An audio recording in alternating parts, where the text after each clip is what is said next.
Прост мала. Прво ќе ви кажам како ќе функционираме. Како до сега. Како до сега.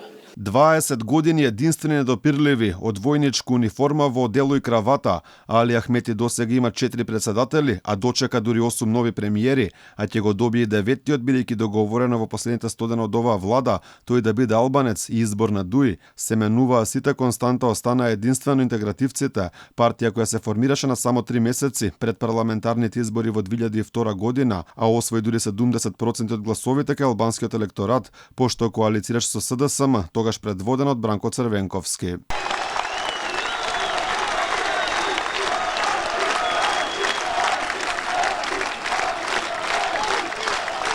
Тогашно и сега 20 години подосна за функционерите на ДУИ, како да не важи законот, единствени се за кој во текот на минативе 20 години речи си да немаше никаква кривична пријава, а да не говориме за одговорност, иако афери имаше. Еден од ретките кој доби пресуди, тоа само условно, беше сегашниот прв вице-премиер Артан Груби за настаните на Скопското кале во 2011 година. Тогаш младиот активист на ДУИ Груби важеше за организатор на овој голем мултиетнички инцидент.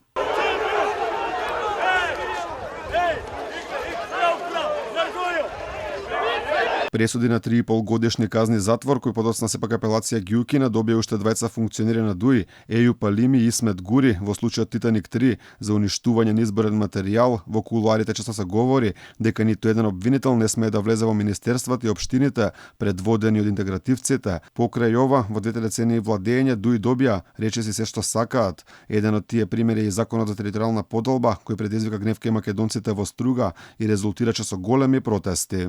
Јас го ранам, јас сум приватник, ја го ранам. За да дојде овде да ме тепат. Снимај. Не можеш да ме снимаш. Јас вчера бев председател на младина на Социјалдемократски сојуз. Подгоре на работа. Мојот лидер да пука Лозавец со димни бомби овде да носам мој стриковци на раце. Последна победа на ДУИ што го добија нивното последно главно барање за премиер албанец кој на функција ќе биде во последните 100 дена од оваа влада.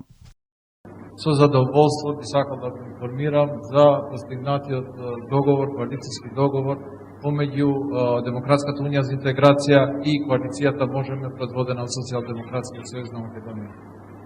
Со победата на ВМРО ДПМН во 2006 ДУИ само кратко 2 години замина во опозиција, но сепак на предвремените парламентарни избори во 2008 година повторно се вратија на власт. До сега ДУИ важеше за најхармонична партија кога внетрпартиските прашања се на дневен ред. Останува да видиме дали нешто може да ја наруши доминацијата на Ахмети, како што е последниот случај кога повеќе видни партиски функционери побара одговорност од Артан Груби, првиот соработник на лидерот на интегративците, едно од оние работи за кои го обвинуваат е поразот на локалните избори во Тетово, што беше прв за ДУИ после долги години.